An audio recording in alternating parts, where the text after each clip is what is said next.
इस कहानी की शुरुआत में एक पहाड़ी पर एक छोटे से घर को दिखाया जाता है जहां पर एक अस्तबल भी है और इस अस्तबल में 3 बड़े डोंकी और एक छोटा सा डोंकी रहता है। इस छोटी डोंकी का नाम स्मॉल वन है जो ताकत में काम में बाकी डोंकी से बहुत पीछे है। तभी यहाँ पर क्रिस्टोफर आता है। इन डोंकीज का जो मालिक है उसके बेटे का नाम क्रिस्टोफर होता है और क्रिस्टोफर स्मॉल वन को उठाता है। वो कहते तुम्हें उठना पड़ेगा नहीं तो फादर तुम्हें देख लेंगे और ये उन्हें बिल्कुल अच्छा नहीं लगेगा। उसके कहने पर स्मॉल वन उठ जाता है। दरअसल स्मॉल वन और क्रिस्टोफर एक दूसरे से बहुत प्यार करते हैं। ये हमेशा एक दूसरे के साथ खेलते हैं और तभी क्रिस्टोफर के डैड बोलते हैं चलो हमें काम पर जाना है। और अब क्रिस्टोफर के डैड और इनके पास जितने भी डोंकीज होते हैं ये सब को लेकर एक पहाड़ पर लकड़ियां लेने के लिए जाते हैं। वहां पर सभी डोंकीज के ऊपर लकड़ियां रख दी जाती है लेकिन स्मॉल वन सबसे कमजोर होता है। वो ज्यादा लकड़ियों का भार नहीं उठा सकता, इसीलिए क्रिस्टोफर उसके ऊपर छोटी छोटी लकड़ियां रखता है। लेकिन शायद स्मॉल वन के लिए ये भी बहुत भारी है और जब वो एक पहाड़ के ऊपर चढ़ रहे होते हैं तभी स्मॉल वन फिसल जाता और सारी लकड़ियां गिर जाती है। क्रिस्टोफर भागता हुआ जाता है, वो लकड़ियां उठाता है और अब वो अपने हाथ में कुछ लकड़ियां उठाकर ऊपर आता है। वहां पर क्रिस्टोफर के डैड क्रिस्टोफर को बोलते हैं तुम्हें नहीं लगता कि स्मॉल वन तुम्हारा काम नहीं कर रहा बल्कि ये तुम्हारा काम बढ़ा रहा है।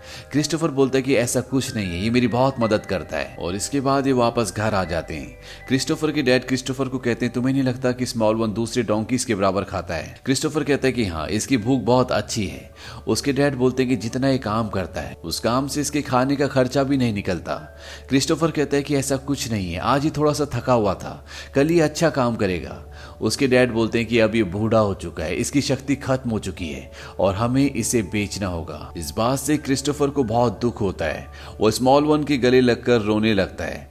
दरअसल वो किसी भी हाल में उसे छोड़ना नहीं चाहता। वो अपने डैड से रिक्वेस्ट करता है पर उसके डैड कहते हैं कि तुम्हें समझना होगा, यहाँ गाँव में पहाड़ों में काम बहुत हार्ड है और स्मॉल वन इतना हार्ड काम नहीं कर सकता। मैं इसे कल शहर में बेच आऊंगा। शहरों में काम आसान होता है, वहां पर इसकी जिंदगी अच्छी रहेगी।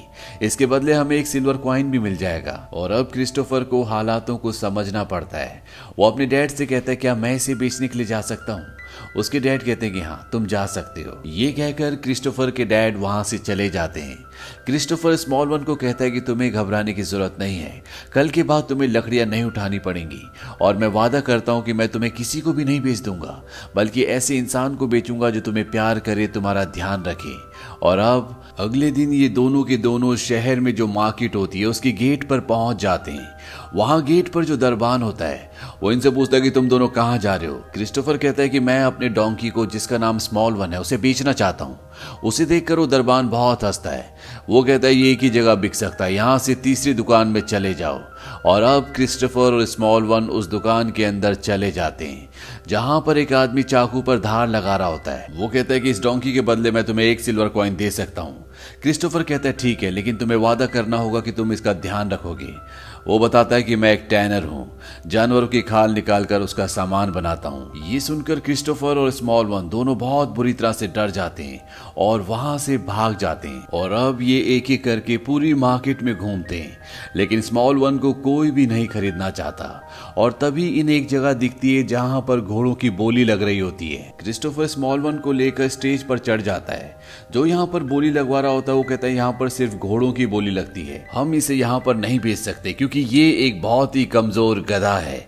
इस बात पर वहां पर खड़े सभी व्यापारी बहुत जोर जोर से हंसते हैं। क्रिस्टोफर अपने स्मॉल वन की बेइज्जती बर्दाश्त नहीं कर पाता और वो उसकी बहुत तारीफ करता है। वो कहता है बहुत समझदार है, बहुत अच्छा है और ये चाहे तो राजा को भी अपनी पीठ पर बैठाकर चल सकता है। बोली लगाने वाला आदमी इस बात पर बहुत हंसता है और वो स्मॉल वन की पूंछ खींचता है। वो कहता है कि इसकी बोली शुरू होती है 1000 सिल्वर कॉइन से। और ये सुनकर वहां पर सभी और भी जोर से हंसना शुरू कर देते हैं क्योंकि इसकी कीमत 1 सिल्वर कॉइन से ज्यादा नहीं है। और अब वो आदमी स्मॉल वन के ऊपर बैठ जाता है जिससे स्मॉल वन को बहुत तकलीफ होती है। और तभी स्मॉल वन उससे अपनी पीठ से उछालकर लात मारता है और इसके बाद ये दोनों के दोनों यहाँ से भी भाग जाते हैं। धीरे धीरे पूरा दिन इसी तरह से गुजर जाता है और स्मॉल वन को कोई भी नहीं खरीदता। रात होने के साथ पूरा बाजार बंद हो गया है और ये दोनों एक जगह आकर बैठ जाते हैं। दोनों के दोनों उदास हैं। क्रिस्टोफर को स्मॉल वन को किसी भी कीमत पर बेचना है, क्योंकि उसके डैड ने कहा था कि तुम्हें इसे बेचकर ही घर आना होगा। और अब क्योंकि स्मॉल वन नहीं बिका तो उसे पता है कि कल उसके डैड इसे किसी को भी बेच देंगे, और वो ऐसा नहीं चाहता। ये दोनों के दोनों उदास बैठे होते हैं और तभी इन्हें आवाज आती है, क्या तुम ही इस डोंकी के ओनर हो? क्रिस्टोफर कहता है कि हाँ। वो कहते हैं कि मुझे अपनी वाइफ को बेथलेहम ले जाना है, क्या तुम इस डोंकी को बेचना चाहोगे? इसके बदले मैं तुम्हें 1 सिल्वर कॉइन दे सकता हूँ। मैं जानता हूँ कि ये बहुत कम है। क्रिस्टोफर कहता है कि नहीं, ये बहुत है, मैं चाहता हूँ कि इसे एक अच्छा घर मिले। वो कहते तुम चिंता मत करो, इसके पास एक अच्छा घर होगा और साथ ही साथ मैं इसका ध्यान भी रखूंगा।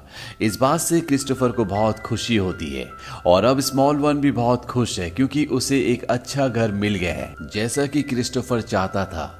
और अब स्मॉल वन अपने नए मालिक के साथ जाने लगता है। वो पीछे पलटकर क्रिस्टोफर को देखता है और उसे एक आखिरी अलविदा कहता है और खुशी खुशी अपने मालिक के साथ चला जाता है। क्रिस्टोफर भी अब बहुत खुश है क्योंकि उसके दोस्त को अब एक नया घर मिल गया है। वो दूर पहाड़ी से अपने दोस्त स्मॉल वन को जाते हुए देखता है जिसकी पीठ पर एक लेडी बैठी होती है और कुछ ही देर बाद हमें बेथलेहम के आसमान पर ब्राइट स्टार दिखाया जाता है जो इस बात का प्रतीक होता है कि आज जीसस का जन्म हुआ है। दरअसल जिन्होंने स्मॉल वन को खरीदा था वो और कोई नहीं बल्कि सेंट जोसेफ थे और स्मॉल वन जिन्हें अपनी पीठ पर बैठाकर ले गया था वो मदर मेरी थी जो कि प्रेग्नेंट थी, इसीलिए उन्हें स्मॉल वन की जरूरत थी। आज 25 दिसंबर होता है जिस दिन यीशु का यानी जीसस का जन्म हुआ था और इसीलिए 25 दिसंबर को क्रिसमस डे मनाया जाता है। हालांकि एक छोटी सी प्यारी सी काल्पनिक कहानी है लेकिन अपने आप में ये हमें बहुत बड़ी सीख दे जाती है। ये हमें सिखाती कि हमें एक दूसरे से प्यार करना, एक दूसरे पर विश्वास करना, एक दूसरे की सुरक्षा करना ये जिंदगी में कितना जरूरी है। अगर स्मॉल वन के साथ क्रिस्टोफर की जगह कोई और होता तो शायद वो उसी दुकान में उसे बेच देता जहां पर जानवरों की खाल निकालकर चीजें बनाई जाती हैं। लेकिन क्रिस्टोफर को स्मॉल वन पर विश्वास था कि उसके अंदर कोई खास बात है, वो सबसे अलग है। बावजूद इसके कि वो बहुत कमजोर होता है, पूरी दुनिया उसे धुतकारती है, लेकिन क्रिस्टोफर अपना विश्वास उसके ऊपर से कभी नहीं खोता। न सिर्फ कहानियों में बल्कि असल जिंदगी में भी ऐसा हुआ है कि जब किसी ने किसी के ऊपर विश्वास किया है, उसे विश्वास दिलाया है, तो उसने ऐसे ऐसे काम किए हैं जो इस दुनिया के लिए एक मिसाल बन गए। ये कहानी सन 1940 में चार्ल्स तेजवॉल ने लिखी थी। सबसे पहले इस कहानी को रेडियो पर सुनाया गया था और उसके बाद सन 1978 में वॉल्ट डिज्नी ने इस पर एनिमेटेड पिक्चर बनाई द स्मॉल वन, जो पूरी दुनिया को बहुत पसंद आई, जिसे कई दशक बीत जाने के बाद भी लोग नहीं भूले। आज भी ये कहानी कई लोगों की एक फेवरेट कहानी है। उम्मीद करते हैं कि आपको भी ये कहानी पसंद आई होगी।